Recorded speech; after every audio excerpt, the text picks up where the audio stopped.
பங்காளி பாப்பா இன்னும் எங்கே வந்து படுத்துருக்க? எங்கே படுத்து சொல்ற? சரி நேரத்துக்கு கிளம்பிட்டு அந்த மகன் கல்யாணம் சொன்னானா? இல்லையா பங்காளி, நான் எனக்கே 7 நாளைக்கு முன்னாடி சொல்லிட்டேன். உடம்பங்காளி நீ 5 நாளைக்கு முன்னாடி சொல்லியிருக்கேன். அவனுக்கு சொல்லலைங்க. சொல்லலப்பா விடுப்பா. மறந்துருக்கலாம் மாட்டாங்க, வேணும்னே சொல்ல மாட்டிருப்பேன். சமய கொட்டாய் தகரத்துலையா ஓலை கொட்டாயா?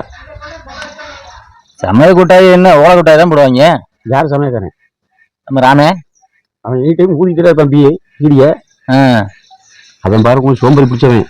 என்கிட்ட குளிஞ்ச அமத்துல விட்டு ஓலை கொட்டையில சொல்லி வச்சுட்டேன் போட தடவை. அடப்பாவி பார்த்துட்டு இருந்துச்சு. நல்லா இருக்கட்டும் போ, அவ்வளவுதான். பாயாசம் போடுறாங்களா? இன்னும் கடைசி கல்யாணம்ல பாயாசம் கடலை உருண்டை எல்லாம் பாங்களா? இவன் பாக்கெட்ல எப்பவுமே கோட்டை போட்டு இருக்கும். ஒரு தடவை அப்படித்தான் குமிஞ்சு கிண்ட முட்டை கோட்டை பாட்டு உள்ள போய் உடஞ்சி ஆகிங்க கல்யாணத்துடைய பூரா வெத்தவாக்கு போட்ட மாதிரி போனாங்க. கிளாஸா குத்தி. ஆமா. அட கடவுள. எந்த மண்டபம்? கூனாருண்ணா இந்த மண்டபத்துலயா? போன கல்யாணத்துக்கு தாலி கொண்டுட்டு போனாங்க. அந்த தூள் சாஞ்ச ஒரு மாதிரி இருந்துச்சு. அப்படின்னா அடக்கக்கூடாது, நல்லா இருக்கும்.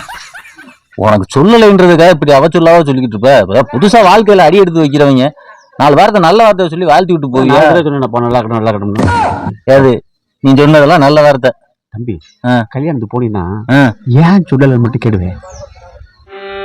அது கேட்டேன். என்ன சொன்னாங்க? சொன்னாங்க.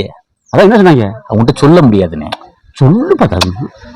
அட விடுனே, நீ வேற ரோசக்காரன். அவங்க சொன்னதை நான் சொன்னேன்னு வச்சுக்க, நீ கொண்டு மேற்கொண்டு ஏதாவது பண்ணிக்கிட்டு இதாகி போச்சுன்னா புளியா மரத்து கீழே உட்காந்துருக்க. அப்புறம் அந்த பாவம் எனக்கு எதுக்கு? என்ன சொன்னான்னு சொல்லுப்பா. ஆளை விட்டுன தேவையில்லைண்ணே.